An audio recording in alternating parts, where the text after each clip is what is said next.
Bienvenue dans une exploration captivante des mondes virtuels qui ont capturé l'essence et l'angoisse de l'ère nucléaire.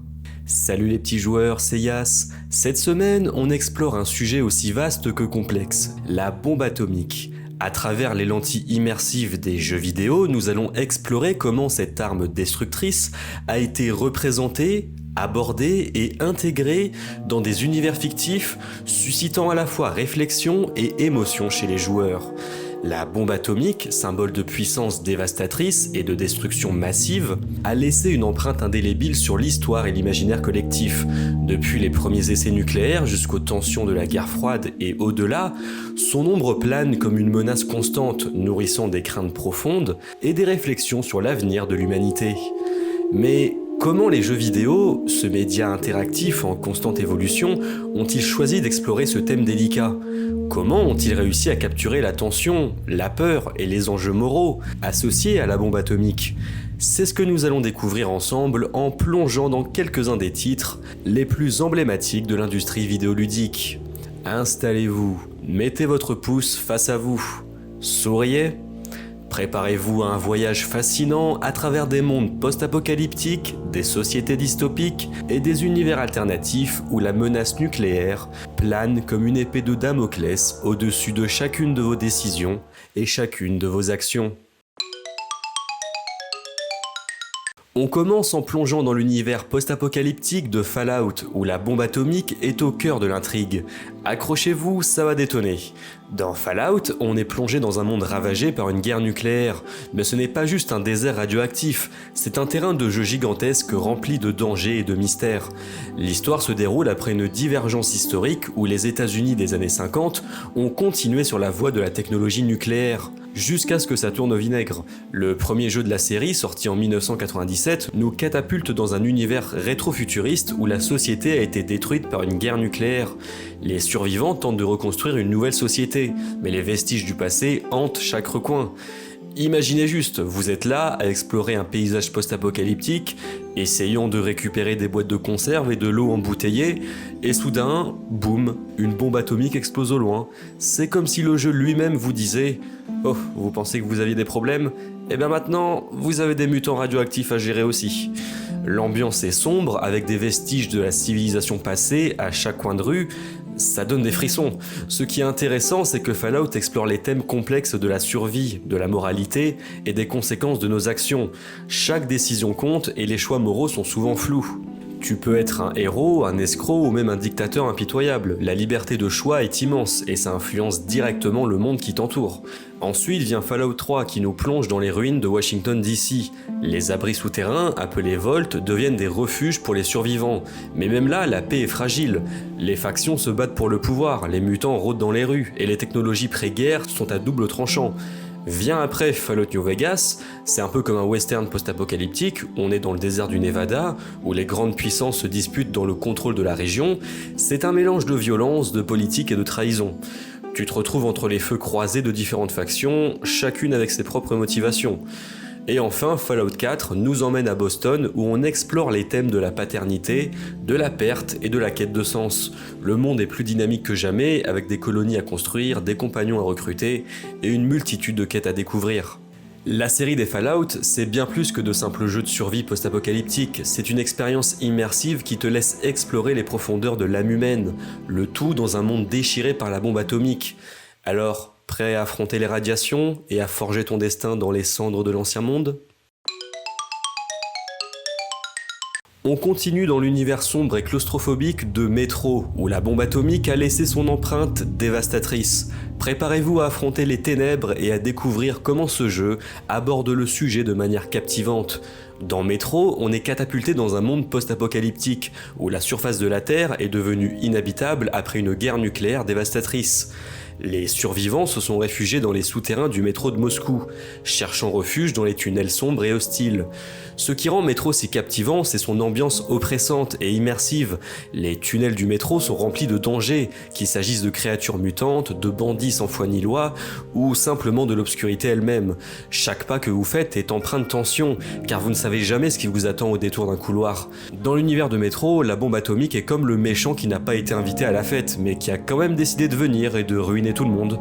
C'est comme si quelqu'un avait décidé que la vie urbaine était déjà assez stressante, alors pourquoi ne pas y ajouter des mutants, des sectes apocalyptiques et des radiations pour pimenter les choses? Après tout, on aime tous prendre le métro, c'est bien connu.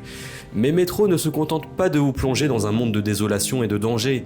Il explore également les thèmes de la survie, de l'isolement et de l'espoir dans un monde en ruine.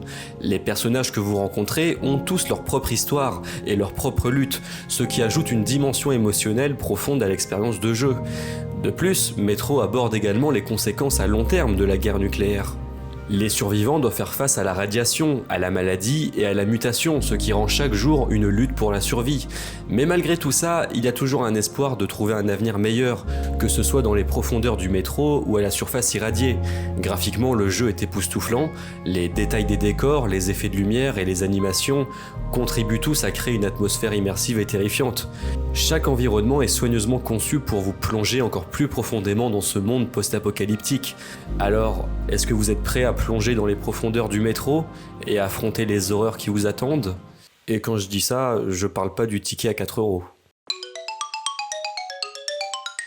On poursuit avec l'univers post-apocalyptique brutal et impitoyable de Wasteland, où la menace de la bombe atomique plane toujours. On va voir comment ce jeu aborde le sujet avec une approche unique. Dans Wasteland, on est catapulté dans un monde dévasté par une guerre nucléaire où les vestiges de la civilisation se battent pour survivre dans un désert radioactif.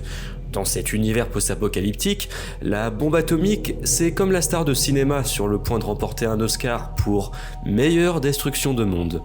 Elle est omniprésente, elle fait peur, et elle laisse derrière elle un désert irradié digne d'un décor de film d'horreur. Ce qui rend Wasteland si fascinant, c'est son approche de la narration non linéaire et son système de choix moraux complexe. Le premier jeu de la série, sorti en 1988, il y a longtemps maintenant, nous plonge dans un monde post-apocalyptique où chaque décision compte. Les joueurs sont confrontés à des dilemmes moraux déchirants, des factions en guerre et des dangers mortels à chaque tournant. C'est un univers impitoyable où la survie dépend de vos choix et de vos actions. Wasteland 2, sorti en 2014, a repris le flambeau en offrant une expérience encore plus immersive et complexe.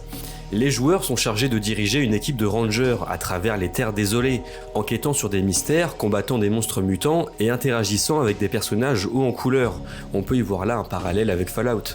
Le jeu explore également les conséquences à long terme de la guerre nucléaire, avec des factions qui luttent pour le contrôle des ressources rares et des technologies d'avant-guerre. En 2020, Wasteland 3 nous a transportés dans les terres gelées du Colorado, où les rangers doivent naviguer entre les différentes factions pour sauver leur base et lutter pour leur survie. Le jeu continue d'explorer les thèmes de la guerre nucléaire, de la politique de survie et de la moralité dans un monde en ruine. Côté graphisme, la série Wasteland offre des environnements détaillés et des personnages bien développés, créant une atmosphère immersive qui vous plonge au cœur de l'action. Chaque jeu est rempli de rebondissements, de rencontres inattendues et de choix difficiles qui façonnent l'histoire et l'avenir de votre équipe de Rangers. Alors, êtes-vous prêt à affronter les dangers du désert radioactif et à devenir un véritable ranger dans l'univers impitoyable de Wasteland? Bon, si vous me dites que vous voulez pas, je comprends tout à fait. Et pour conclure, je vais me permettre un petit caprice en parlant de l'un de mes jeux préférés. On plonge dans les profondeurs mystérieuses de BioShock. Alors je sais ce que vous vous dites, BioShock n'aborde pas la bombe atomique ni ses conséquences. Cependant, après une petite analyse de ma part, laissez-moi vous expliquer pourquoi la bombe atomique et ses implications sont abordées de manière indirecte mais profonde. Attachez vos ceintures, ça va être une plongée en eau trouble. Dans BioShock, on est immergé dans des mondes sous-marins dystopiques, où la science a déraillé et où les conséquences sont dévastatrices. Comme je l'ai dit juste avant, bien que le sujet de la bombe atomique ne soit pas directement abordé, les thèmes de la science incontrôlée, du pouvoir et des conséquences imprévues résonnent avec les angoisses de l'ère nucléaire. Le premier jeu, sorti en 2007, nous plonge dans la cité submergée de Rapture, une utopie construite par le milliardaire Andrew Ryan, échappant aux contraintes morales et politiques de la surface. Mais Rapture est rapidement devenu un cauchemar dystopique où les expériences génétiques et la quête de pouvoir ont conduit à la folie et à la destruction. Bien que la bombe atomique ne soit pas responsable de la chute de Rapture, les thèmes de la science débridée et des conséquences imprévues résonnent avec les craintes de l'ère nucléaire. Pour aller jusqu'au bout de ma pensée, je vais devoir parler de la fin du jeu. Donc si vous ne voulez pas être spoilé, rendez-vous au timecode indiqué à l'écran. Je vous laisse 2 secondes. 1, 2... Je vous remercie. À la fin de BioShock, si vous avez choisi de sacrifier les petites sœurs pour récolter leur Adam, vous obtenez une fin où Jack, votre personnage, décide de prendre le contrôle de Rapture et d'expandre son empire à la surface. Alors que les chromosomes massacrent des marins qui passaient par là, la caméra s'arrête sur une bombe atomique. Et le jeu se termine sur cette image. Après plusieurs heures passées à errer dans Rapture, dans une escalade de puissance, de survie, de moyens de nous en sortir, de faire du mal, parce que si nous voyons cette fin, c'est seulement parce qu'on a fait du mal, parce qu'on a voulu obtenir le plus d'Adam possible. L'apothéose de cette ascension vers la folie se conclut avec ce scrolling qui s'arrête sur une bombe atomique. On n'aura jamais de suite à cette fin, les développeurs ont précisé que c'était une fin alternative. C'est comme si que les plasmides, les armes à feu, les tortures que nous voyons à Rapture, ce n'était qu'une entrée pour Jack, et que son plat de résistance, c'était cette bombe atomique. BioShock 2, sorti en 2010, nous ramène à Rapture, cette fois-ci en tant que protecteur, un des habitants génétiquement modifiés de la cité. On explore davantage les thèmes de la manipulation génétique et du contrôle, qui peuvent être interprétés comme une métaphore des dangers de jouer avec le feu nucléaire. Enfin, BioShock Infinite, sorti en 2013, nous emmène dans la ville flottante de Columbia, une utopie américaine déchirée par les conflits sociaux et politiques. Bien que le jeu se déroule dans un contexte différent, les thèmes de l'extrémisme, de la manipulation et de la puissance incontrôlée sont toujours présents, évoquant les peurs et les tensions de l'ère nucléaire. Chaque jeu de cette série est rempli de rebondissements et de révélations qui vous font réfléchir sur les implications de la science et du pouvoir sans limite. Pour résumer, même si cette série n'aborde pas directement le sujet de la bombe atomique, elle explore profondément les thèmes de la science, du non-contrôle, du pouvoir et des conséquences imprévues qui résonnent avec les angoisses et les craintes de la bombe atomique. Alors, êtes-vous prêt à plonger dans les profondeurs troublantes de BioShock et à découvrir les secrets sombres qui y sont cachés ? Je prépare la bâtisphère. Et voilà, on a parcouru un voyage fascinant à travers les mondes des jeux vidéo, explorant les thèmes poignants et les récits captivants qui entourent la bombe atomique, des ruines post-apocalyptiques de Fallout à l'angoissante dystopie de BioShock. On a pu découvrir comment les créateurs de jeux ont réussi à capturer l'essence de cette menace dévastatrice. À travers ces expériences interactives, on est confronté aux dilemmes moraux, aux choix difficiles et aux conséquences déchirantes de la guerre nucléaire. On ressent la tension palpable, la peur oppressante et l'urgence de trouver un espoir dans un monde déchiré par la destruction. Mais au-delà de la fiction, ces jeux nous offrent également une occasion de réflexion sur notre propre réalité. Ils nous rappellent les dangers de l'escalade militaire, les conséquences tragiques de la guerre, et la nécessité urgente de poursuivre la paix et la compréhension entre les nations. Alors que nous refermons ce chapitre de notre exploration vidéoludique, gardons à l'esprit les leçons apprises et les histoires entendues. Que notre voyage à travers ces mondes virtuels nous inspire à travailler ensemble pour un avenir meilleur, débarrassé de la menace nucléaire et rempli de promesses de paix et de prospérité pour tous. Je vous remercie d'avoir regardé cette vidéo jusqu'à la fin, elle me tenait à cœur. N'oubliez pas de partager vos réflexions, vos expériences et vos jeux préférés abordant ce thème captivant. Ensemble, continuons à explorer les vastes horizons de l'imaginaire vidéoludique.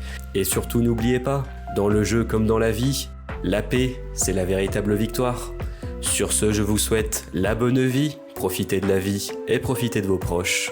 Allez, à la prochaine les petits joueurs!